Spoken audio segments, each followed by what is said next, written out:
Alright, hello once again everyone. Here's another YouTube video of a ceiling fan. Not sure if any of you guys remember this one. I never showed this one ever put together. I only showed you guys the motor whenever I had it in my collection, or when it arrived in my collection, shall I say. Also noticed the better lighting. I noticed my lighting in my videos were pretty crappy because the overhead lights would make it hard to see the fan motor unless I had the light kit on. But now we have better lighting. It's going to look like this for both test rigs. There is a third test rig coming as of the recording of this video. Still waiting on parts for that. Yeah, finally restored this one completely. The only thing that it needed was a new a new light socket in the light kit, and the light kit needed something done to it to get it to work. I didn't know Harbor Breeze used these kind of modules, but what I had to do was I had to bypass this thing. If any of you guys know, if any of you guys know what this is, then yeah, this is what you call a current limiter for whatever kind of light bulb you have in there, because, well, that's an enclosed fixture. So you're going to need something like this to make it blank out, or like make it black out whenever too heavy of a wattage of a bulb is used. So what I did was I just clipped this thing out, and then I just completely straight wired it, and then used heat shrink to cover up the exposed wires. So yeah, this thing had a bad current limiter. Every time even with an LED bulb in there, every time I would pull the chain, the bulb would just flash like it would burn out or something. But I would pull the chain over and over again, and it would just keep doing that little flash. It was like a little camera flash. It just kept doing that. Even with LEDs, it was doing that. So at that point, I knew that this thing had gone bad. So I completely bypassed this, and now just got to be careful what kind of bulbs you have in it. Right now I have a clear halogen hybrid incandescent bulb in there. If you guys know what if you guys don't know what a halogen hybrid is, it's basically a tiny halogen bulb inside of an incandescent style bulb. So it looks like incandescent on the outside, but there's an actual little halogen on the inside. Some of them come frosted, kind of like this, but I have this exact same thing in there, but clear. So the actual halogen can be seen, but the reason why I put a clear one in there is because the globe is already frosted. So no need for a frosted bulb in there, because then that would make it dim. That would make it too dim to see. So yeah, this is called the Harbor Breeze Calera ceiling fan. I just recently learned about this model. I just kind of searched up Harbor Breeze outdoor fans, and then I found this model with kind of the same light kit, but it's literally got the same motor. So this model can be sold without the light kit as well, at least from its time. So without further ado, let's turn on the light. The reason why the light's got a delay start is because it's on my dimmer switch module. So yeah, it's decently bright. I could even unscrew this thing just to show you, or I'll just cover it up just to show you guys what it looks like. Here, I'll unscrew it. There we go. That's what it looks like with the light. Looks pretty good. You can see the light hitting the blades. The blades are pretty saggy, but when it's at high speed, the blades straighten out again. But they only straighten out for high speed. They stay pretty droopy otherwise. I mean, that's pretty common for outdoor fans. It'll always be droopy. So let's turn off the light on this thing. Let's go low. So yeah, after I removed the current limiter module. I mean, I didn't know Harbor Breeze used current limiter modules, but as you can see, it's got a red wire, white wire, and a blue wire. So I don't know if you guys could see that. Yeah, there you go. Very weird. But I mean, the second I saw this thing, I was like, oh, had no idea Harbor Breeze used these modules, but they do. But after I bypassed it, everything was good. I was able to use the light like normal. Nothing shorted out on me or nothing caught on fire, so everything's all good. This is a pretty fast low speed, by the way. I'm very blown away by the low speed. I'm honestly questioning myself if that even is low speed. But it is. Yeah, this has got a pretty fast low speed. I'm actually kind of a fan of, get it, a fan. I'm actually kind of a fan of fast low speeds, because that's how you know the fan's going to be really powerful. Okay, here's medium. It does have a bit of a hum. And that's not because it's on my 3-speed wall control. It would have hummed regardless. But on a dimmer switch, it would definitely be humming a lot louder than that. It would hum, the lower you turn the dimmer switch, the louder it would hum.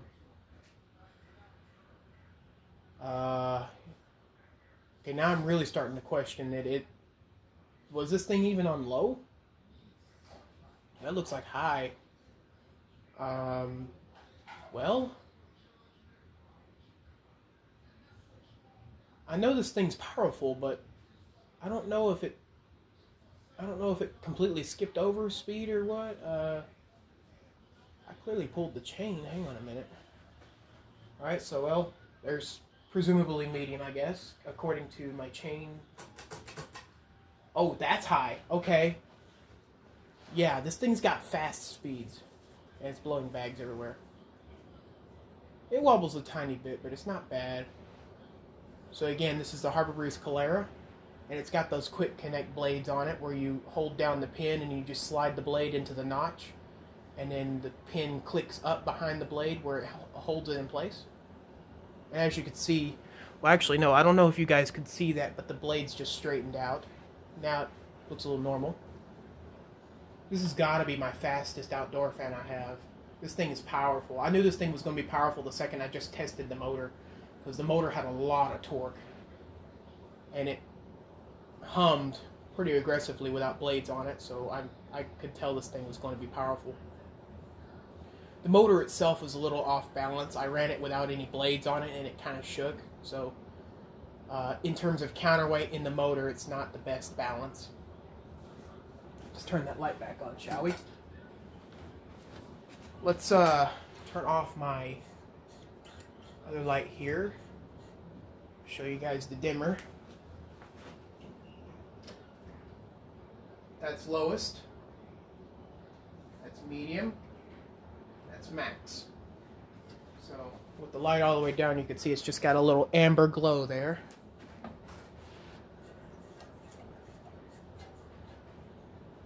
And I will run wall control speeds on it as well.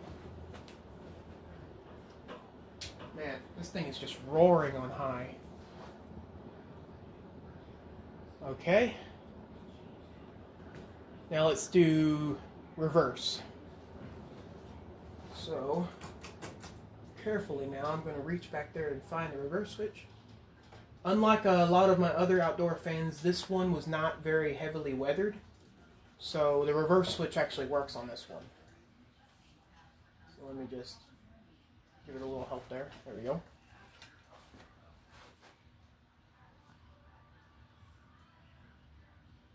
As you can see, the blades just drooped down again. But since those are plastic blades, they're a little flimsy, so they're going to droop down. It's really only the blades themselves that's droopy. The blade brackets are kind of drooped a little bit, but that looks pretty normal, I think. So there's low reverse, and once again, this thing's running freaking crazy fast on low. Out, and it's moving the, I don't even know if you guys can see that. You guys can see the blade of it. It was moving the Clarkston just now. Finally got the light kit back on the Clarkston. I thought about doing a capacitor upgrade on the Clarkston, but I decided not to since that's the landlord's fan. So I'm just going to leave it alone. It could definitely use a capacitor upgrade though, because it's so slow on all the speeds. Like high speed for it is well, actually medium speed is already outperformed by this fan. Like, this fan's already running faster than the Clarkston's medium speed. That's how underpowered the Clarkston is, and how slow it is. So yeah, let's crank it up to medium. And I'm also going to do a kind of an exciting thing, kind of a bonus for you guys, since, well, you guys have done me well throughout all these years of subscribers. I'm going to give you guys some more bonuses in my videos, try to make the video a little bit longer and more attractive. I'm going to simulate a bad capacitor on this fan in 2 different ways. So one way, I'm going to use the wall control and a mixture of the speeds on the fan in the right way and right timing to make the fan spin fast, or to make the fan spin like it's got a bad capacitor in it.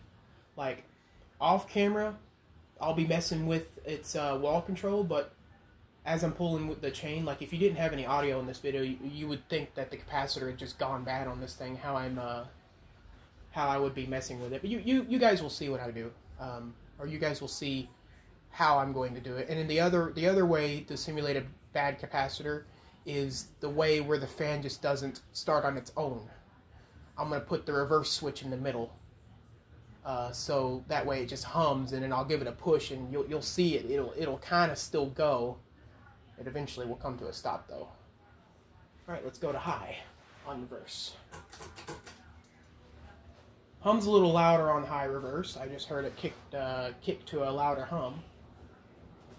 And we've got a little bit more wobbling, but it's kind of stabilizing.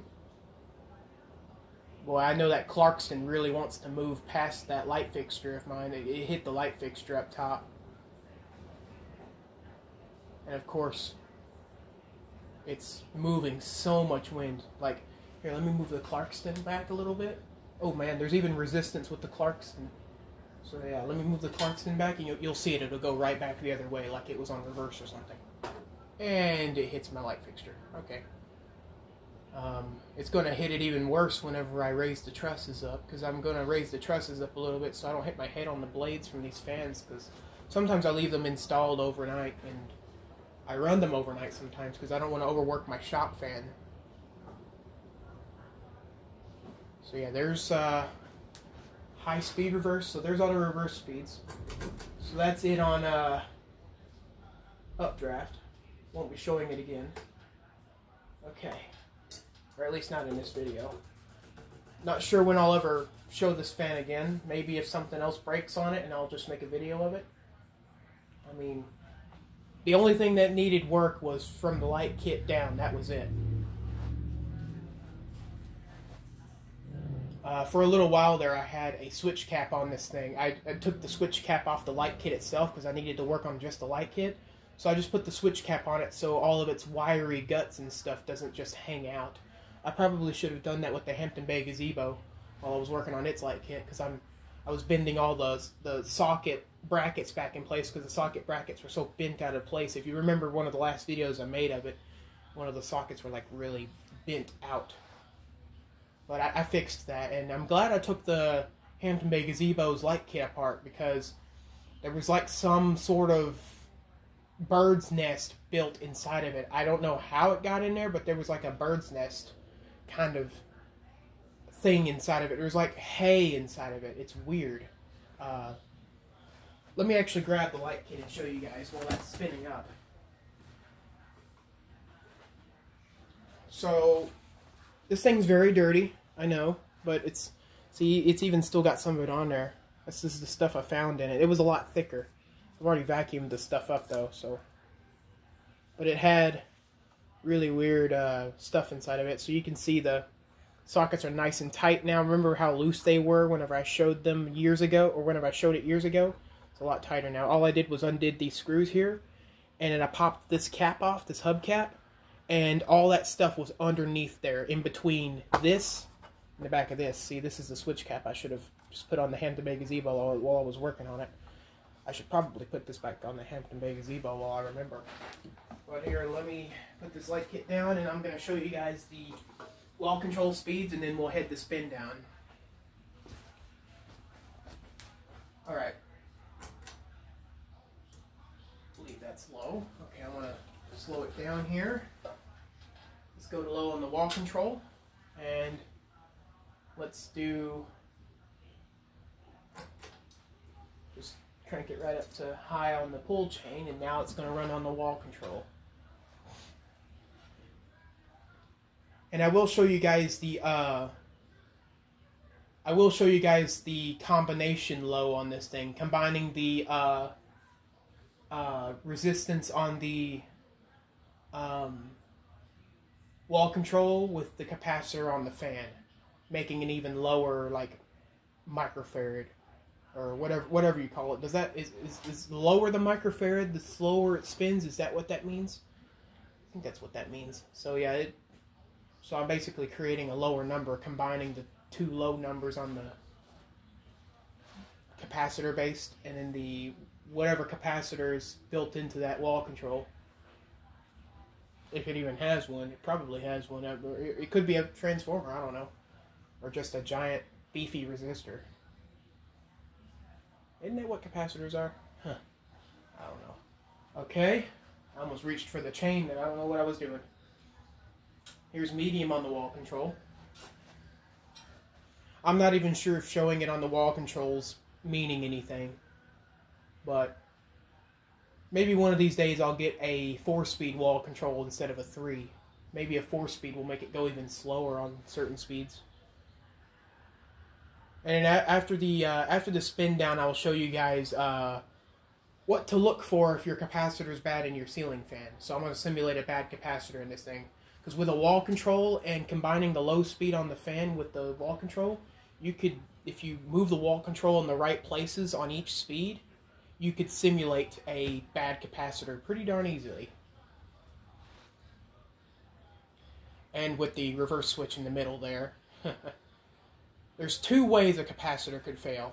One way is the microfarads will just completely, some of them will just completely disappear, and the capacitor won't be able to deliver power or enough juice to the fan to get it to run correctly, or it will just not have enough boost to even get the fan to turn. There's the two ways. And then there's the unfortunate third way where the whole thing just explodes on the inside of the fan. It's very rare that it does happen, but if you just keep using your fan on a bad capacitor, that's what could happen. The capacitor just could eventually just explode on you and put crap all over the inside of your switch housing. Here's high. Well, you guys obviously know what this is. So this is just speeding up for spin down now. And I will do startup. So basically what I'm doing here is I'm adding a lot of interesting things with my videos here. And this is also helping me get more time in on my videos, so my videos don't average only 10 minutes each, just with 3 speeds and just showing reverse on 3 speeds, showing like every possible macro while the fan's installed. Alright, here comes spin down. My light kind of flickered whenever I turned it off there, but there we go. While it's spinning down, I'm going to pull the chain, set it back to low. Actually, no, I need it on high, because I need to do the startup. And then the startup noise. I need to show you guys what the motor sounds like. But I also forgot to tell you guys what else I did to this fan. I also here, I'm gonna set in this chair, because this could possibly take a while, because that thing is spinning for a while. So what I did, the other thing I did to it is I replaced the socket in there. I mean, I put in a socket, actually. I didn't replace it because it didn't come with a socket, a light socket. When the current limiter failed, it whoever owned the fan at the time just completely snipped out the existing socket. So it became a lightless fan from there on. I had a feeling there was some reason why they snipped it out. I just needed to find out for myself, and sure enough, Once I saw that current limiter, I'm like, okay, this might be the reason why the original owner got rid of the socket. And sure enough, I was right. All the bulb would do was flash every time you turn it on. It would flash like as if it burned out or something. And there's a fly attacking my face here. What am I doing? Okay. The blade brackets are pretty cool on this thing, as well as the vents design on the motor housing. It's got these little triangles, these inverted triangles all around the motor housing. I don't have a fan, I don't have a strong fan running right now, so there's literally no way this thing could be still being thrusted by a fan. I might have my socket fan running in the background there, but that thing's running on its lowest speed, so there's no way that's being turned by that. This is very surprising how long this thing is spinning down.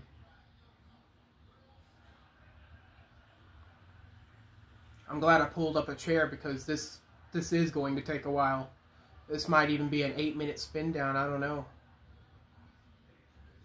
Geez, this is spinning down like a Fanimation ceiling fan, because you know Fanimation, their bearings are great in their fans. I don't even have a Fanimation ceiling fan.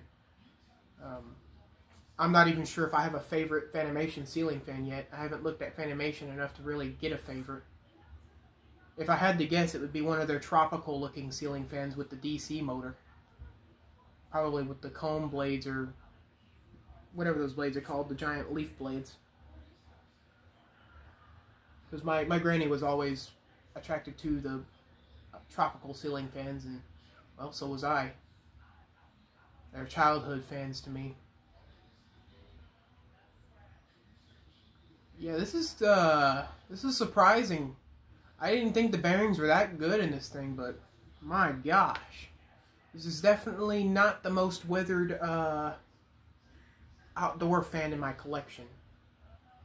Oh yeah, and another thing about that light kit is that the globe is not original, as you can probably tell. It looks slightly smaller than it probably should be. I had to retrofit a globe I just bought from Home Depot, and I put the thing on there. I had to drill 3 holes to run some screws through there, as you could tell, because the original globe was threaded around the rim, the original mushroom globe, and it actually broke the day that I retrieved this fan. Like, I was taking it apart and stuff, and I went ahead and started stripping the wires to get it ready for the new socket, because I thought I was going to replace the socket that same day. And whenever I jerked back, whenever I replaced the socket, or whenever I jerked back, whenever I stripped the wire, the tool flew out of my hand, or something, one of the tools in my lap just fell out of my lap, and unfortunately the globe was right at the bottom of where it fell, and it broke it was like a hammer, a tiny hammer that had multi-tools in it, and it just completely shattered that globe. Unfortunately, that globe was really good, though. That globe had a nice frost on it, but this one's okay. It looks great. But yeah, as you guys could tell, that thing's still spinning. That is insane how well this thing spins down, and I think it's just now coming to a stop.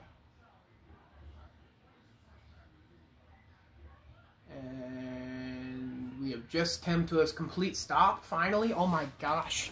That's got to be the best spin down out of all of my ceiling fans. Let's do a startup. Ooh, very loud hum whenever it starts up. You can definitely tell the motor's amping up to get those blades spinning.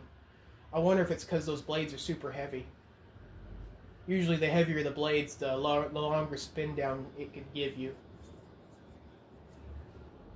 Look at that. Beautiful. And I will get you guys up close. Yeah, I'm not about to wait another 10 years for this thing to spin down. That is insane. Okay. So, you get a close-up of this. And let's start it up. It is pretty dirty, but...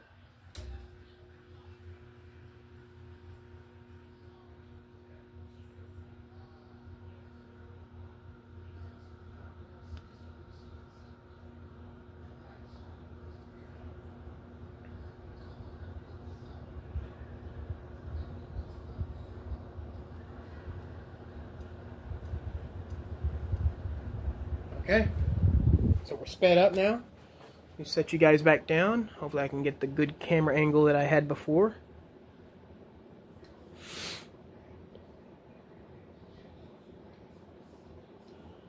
This thing is making a lot of wind noise, oh my gosh. Okay, let's go into some capacitor failure simulations. Alright, so first I'm going to do the reverse switch in the middle type failure. So let me get that in the middle as best as I can. Okay. So now,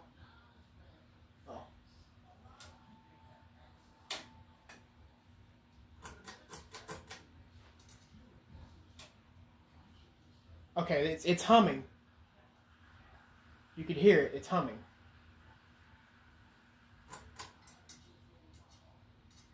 Or no, you guys can't hear, but I can. Okay. So that's where it's humming the best. And notice, I'll give it a little push. And it'll just kind of keep going. It'll go for a little while longer than it was for it to spin down. See there, it's really trying.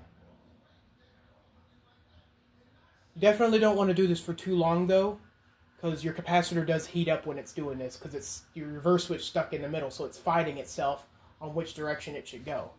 But in all reality, this is just a way a capacitor could fail. So there we go. Now, let's do the other way a capacitor could fail, which is, okay, so now, let's go to, oh, hang on.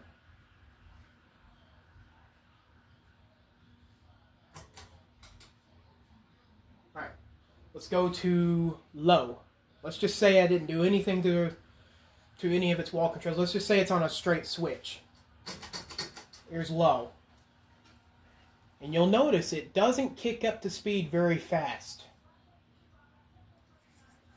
But it ain't just gonna speed up from here, because in cases that I've seen capacitor failures,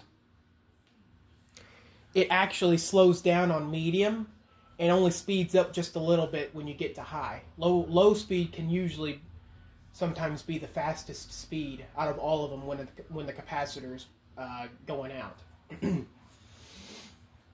So now that's about up to speed.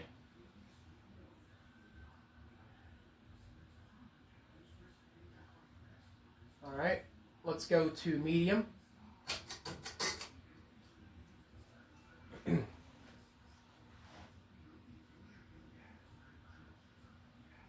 As you will see, not a big change in speed there.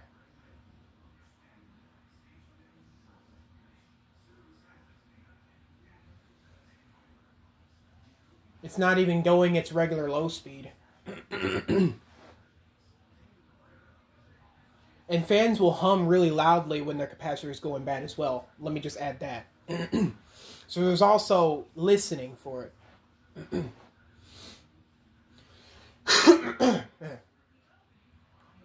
So yeah, very strange ways capacitors could fail. Alright, let's go to high.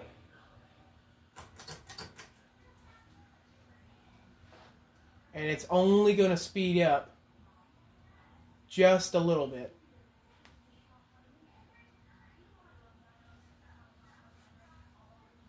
So yeah, if your fan's doing something like this where the blades don't spin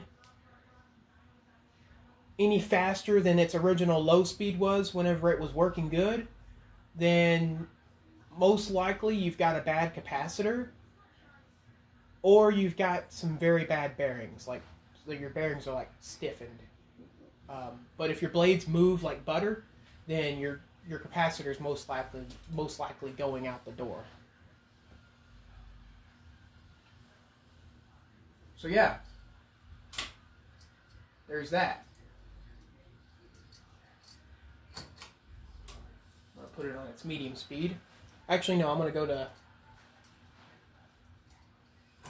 low because this thing spins ridiculously fast. All right, well, I can't see the time on this video because my tripod's in the way, but I'm sure this video's been a little longer than a lot of my other videos. But yeah, that's just about the end of this video here. I'm glad I was able to do a lot of stuff in the video. But yeah, I could have totally used this fan without its light on it. I just have to find a little button for the switch cap when for when the hole is left behind with the light kit. But I like lights on ceiling fans personally. But for I mean, I can see for restaurants having a switch cap on there. If you have a lot of other recess lighting, then yeah, I could see for restaurants that being the case. But for household use, I mean, I got the Hampton Bay Lillicrest that I showed on a video a while back, or a little while back. I put a light kit on that thing the same day I installed it. Like, I put a light kit on it like not even 30 minutes after installing it. Because it didn't come with a light kit, so I just put a Schoolhouse Globe fitter light kit on there. But yeah, this fan's running good. So yeah, thank you guys for sticking around. If you like my test rig videos, I will. If you like my test rig videos a lot, I will do a test rig tour. The test rig's not really in a good spot to do a tour right now, but I will certainly work on it enough to get a tour in. Because I'm going to have pretty much a full-blown fan display on this rig. I'm going to have that fan you're looking at right now, and I'm going to have one off to the right and one behind the camera here. So there's going to be 3 fans running on this test rig at once. I wish I could get more, but pretty limited on space and pretty limited on outlet boxes. So I got a 3rd outlet box on the way, so that's going to run my 42-inch fan side. You guys will see what I mean about that. Okay, camera's getting a little glitchy, but anyways, guys, thank you for watching.